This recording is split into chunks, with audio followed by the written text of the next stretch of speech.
या अली, या अली। अल्लाह के वली का जो भी मज़ार होता है, जो भी कब्र है, वहाँ पर लोगों का हुजूम, लोगों की रौनक नजर आती है। लेकिन इसकी वजह क्या है? क्या वो अपनी जिंदगी के अंदर ये हुक्म देकर गए हैं कि हमारी कब्र के ऊपर आओ या मज़ार के ऊपर आओ? इसकी बेसिक वजह क्या बनती है? कुरान करीम के अंदर मेरा और तुम्हारा रब इरशाद फरमाता है, फज़कुरूनी अज़कुरकुम वशकुरूली वला तकफुरून। ओ लोगो, तुम मेरा जिक्र करो फिर मैं तुम्हारा जिक्र करूंगा। या अल्लाह, इसका क्या मतलब हुआ? अल्लाह ने फरमाया, मेरे नबी के सहाबा की मिसाल देखो, औलिया की मिसाल देखो, ताबईन की मिसाल देखो कि सारी जिंदगी के अंदर दुनिया के तमाम कामों को तर्क करके जब वो अल्लाह का जिक्र करते रहे, अपनी हर याद, अपना हर लम्हा अल्लाह के जिक्र के अंदर जब उन्होंने बसर किया, आज वो इस दुनिया से पर्दा पोश हो गए, लेकिन अल्लाह ने लोगों के दिलों के अंदर उनके जिक्र को जारी कर दिया। ये अल्लाह तबारक व तआला का वादा है कुरान करीम के अंदर। और फिर अल्लाह तबारक व तआला ने विलायत के मकाम के ऊपर इंसान को शान क्या दी है। अगर कोई इबादत के जरिए अल्लाह का वली बन जाता है, वो उसको अल्लाह तबारक व तआला का कुर्ब नसीब होता है, तो फिर अल्लाह उसको शान क्या अता फरमाता है, मर्तबा और मकाम क्या अता फरमाता है। मशहूर वाक़या है, लेकिन इसकी मंजर कशी करके मैं आपको एक नुक्ता अर्ज करने लगा हूँ। हज़रत सुलेमान अलैहिस्सलातु वस्सलाम अल्लाह के बड़े जलीलुल कदर नबी और पूरी दुनिया के ऊपर हुकूमत करने वाले नबी जनाब सुलेमान अलैहिस्सलातु वस्सलाम, आपका एक उम्मती आसिफ बिन मरखिया, वो सारा वाक़या आप ज़हन के अंदर रखें कि आपने फरमाया कि इस मलका जो बल्कीस है, इसके तख्त को कौन जल्दी ला सकता है? एक जिन खड़ा हुआ, हाजिर करने लगा, हुजूर मैं लेके आऊंगा। पूछा गया कितने वक्त के अंदर? कहा कि आप उठ के खड़े हों और फिर बैठें तो मैं तख्त हाजिर करके ले आऊंगा। ये जिन ने ये वादा किया। हजरत जनाब सुलेमान अलैहिस्सलातु वस्सलाम ने फरमाया कि इससे भी कबल, इससे भी जल्दी मुझे चाहिए। तो अब जिन की ताकत बेबस हो गई। वहां पर जिन भी थे, देव भी थे, बड़ी बड़ी ताकत रखने वाले थे, हर मखलूक थी, लेकिन सब ने इनकार कर दिया। तो मखलूक के अंदर बैठा हुआ आपका एक उम्मती आसिफ बिन बरखिया, जो आपका उम्मती था और बशर था, इंसान था। आपने कहा हुजूर लब्बैक, मैं लेके आता हूँ। पूछा गया कितने वक्त के अंदर? कहा कि जब आंख बंद करके आप खोलते हैं तो आपकी आंख बाद में खुलेगी, तख्त यहां पर पहले हाजिर होगा। हजरत जनाब सुलेमान अलैहिस्सलातु वस्सलाम ने फरमाया कि जाओ, फिर जाकर लेके आओ।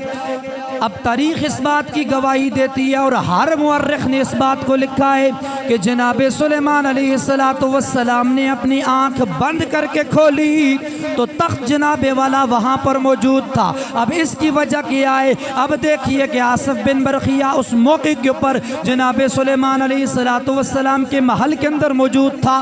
वो वहां से गया भी नहीं, वो उठा भी नहीं, उसने इशारा भी नहीं किया, उसने अपने किसी खादिम को भी नहीं भेजा। अब वक्त कितना गुजरा है कि आंख बंद होके खुली और तख्त वहां पर हाजिर हो गया। अब इसकी वजह क्या है? तो अल्लाह तबारक व तआला के जनाबे वाला फरमान की तरफ से ये जवाब आता है कि लोगों, जो बंदा मेरा करीबी बन जाता है और जो मेरा दोस्त बन जाता है, फिर उसे मैं शान ये अता करता हूँ, फिर उसे शान ये अता करता हूँ कि वो बैठा जमीन पर होता है, दुनिया के सारे काम वो खुद कर लेता है। निगाहे वली में वो तासीर देखी, निगाहे वली में वो तासीर देखी। क्या तासीर देखी? बदलती हजारों की तकदीर देखी। हज़रात गिरामीउल क़द्र, आसिफ बिन बरखिया वहां से उठे भी नहीं, हिले भी नहीं, गए भी नहीं, खादिम को हुक्म भी नहीं दिया, उस मौका के ऊपर बैठकर तख्त हाजिर किया। तो अब आप अपनी अकल से सोचिए कि वो जनाब सुलेमान थे और वो उनका उम्मती था, लेकिन हज़रत सुलेमान अलैहिस्सलातु वस्सलाम भी जिस नबी के मुक्तदी हैं, मैं और आप उस नबी का कलमा पढ़ने वाले हैं। इस उम्मत के अंदर तो जनाब गौसे आज़म अब्दुल कादिर जिलानी रहमहुल्लाह ताला अलैह जैसी शख्सियात मौजूद हैं, दाता अली हुजवेरी जैसी हस्तियाँ, जनाब हज़रत ख्वाजा मोइनुद्दीन चिश्ती अजमेरी जैसी हस्तियाँ मौजूद हैं कि जिनके बारे में मेरे आका ने फरमाया कि लोगों मेरी उम्मत के औलिया बनी इसराइल की नबियों की तरह होंगे, यानी उन जैसी ताकत रखते होंगे। तो अल्लाह तबारक व तआला के जब इंसान करीब होता है, कुर्ब को पाता है, तो अल्लाह फिर उसे शान ही अता करता है। जुबान उसकी होती है, बोलने वाला रब होता है। बोलिए सुभान अल्लाह।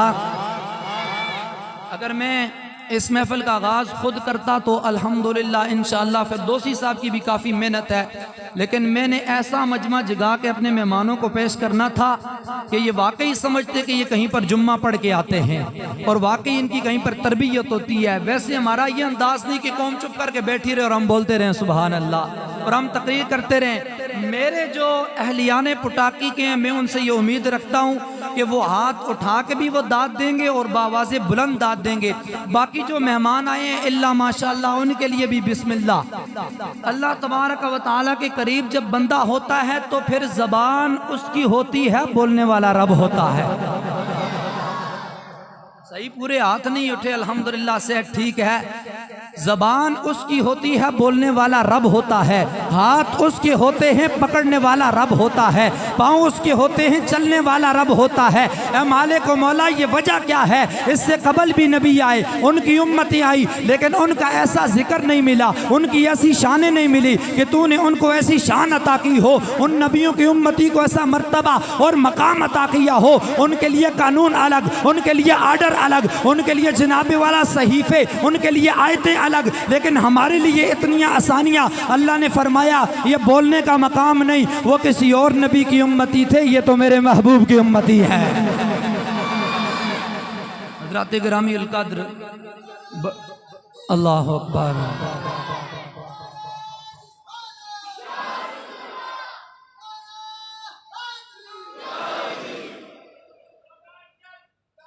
जिंदाबाद। अल्हम्दुलिल्लाह उर्स मुबारक की ये तकरीब अपने अख्तिताम की तरफ जा रही है।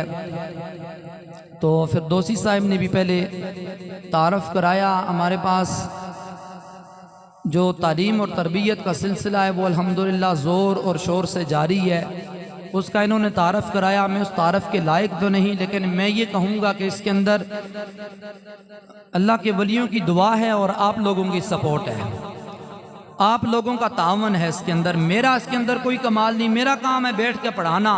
लेकिन जब आप लोग मुझे दाद देते हैं, आप लोग जब मेरे साथ तावन करते हैं, आप लोग जब मुझे इज्जत देते हैं, तो मेरा ये हौसला और बढ़ जाता है। जहाँ पर मेरा दिल करता है कि मैं अपने बच्चे को नबी पाक की एक हदीस सुनाऊं, लेकिन जब मेरे मुक्तदी, जब मेरे मानने वाले जब मुझे सपोर्ट करते हैं, मुझे इज्जत देते हैं, मुझे जब दाद देते हैं, मुझे लोग जब आकर कहते हैं कि कारी साहब आप दीन का काम करें, शाह साहब कोई मसला हो तो हम हाजिर हैं, हम खादिम हैं, बस इनकी ये बात मुझे एक दर्जे से उठाकर 40वें दर्जे के ऊपर पहुँचा देती है। फिर मेरा दिल करता है कि एक के बजाय 40 हदीसें अपने बच्चों को सिखाऊं और इन्हीं के बच्चे कल खड़े होकर इस काबिल बन जाएं कि कल अगर हम में से कोई दुनिया से चला जाए तो हमें बाहर से बंदा ना बुलाना पड़े और हमारा जो मरहूम हो वो कब्र के अंदर जाकर इस बात का इंतजार न करे कि अब 40वां यकुल होगा तो फिर इस साले सवाब आएगा, मेरी बख्शिश होगी। ना ना, बल्कि उनकी औलाद घर से बैठकर कुरान करीम की तिलावत, हुजूर पर दुरूद व सलाम, हुजूर के साथ ही मोहब्बत का सिलसिला ऐसे कायम रखे कि मेरे आका फरमाएं कि ओ मरहूम तू परेशान क्यों हो रहा है, तेरे घर के अंदर मेरा उम्मती तेरा बेटा मौजूद है, वो रब का कुरान भी पढ़ रहा है, मेरा फरमान भी पढ़ रहा है, जा तुझे अल्लाह ने बख्श दिया। इन्हीं आपके ज़ौक़ और शौक़ के साथ, इन्हीं मोहब्बतों के अंदर अब जनाब आज की इस महफ़िल की सीरत और सूरत, इस महफ़िल की सदारत, इस महफ़िल की जान, इस आस्थाने की जानशीन मेरी मुराद जनाब मुहतरम पीर सैयद आबिद हुसैन शाह साहिब गिलामी दामत आलिया, आपकी बारगाह के अंदर मैं गुजारिश करूँगा कि आप स्टेज के ऊपर तशरीफ़ लाएँ और अपना इजहार ख्याल फरमाएँ। अब इंशाअल्लाह साथ देना है, एक नारा लगाना है। पीछे इससे कबल जितने भी नारे लग चुके हैं, इससे कबल फिरदौसी साहब, नाथ खान साहब ने जितने भी नारे लगाए हैं, लेकिन अब मैं आपका इमाम आपके सामने हाजिर हूँ इधर वालों से मैं दाद नहीं मांगता, वहां से भी हाथ उठने चाहिए। हर नौजवान बूढ़ा बच्चा तैयार हो जाए कि सबसे बड़े खुदा का नाम, सबसे बड़े नबी का नाम और सबसे बड़े वली का हम नाम का नारा लगाने लगे हैं। अल्हम्दुलिल्लाह हम सब के मानने वाले हैं। मोहब्बतों के अंदर झूम कर ज़ोक शौक के साथ हाथों को बुलंद करके नारा तकबीर, माशाल्लाह माशाल्लाह, नाराए रिसालत, नाराए हैदरी, ताजदारे खत्म नबुव्वत।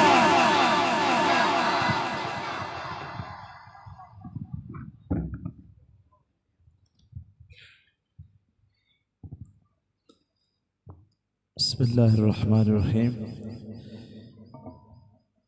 बहुत मेहरबानी क़िबला नवीद हसन शाह साहब, नकीब महफिल हाफिज़ जमील फिरदौसी साहब, इस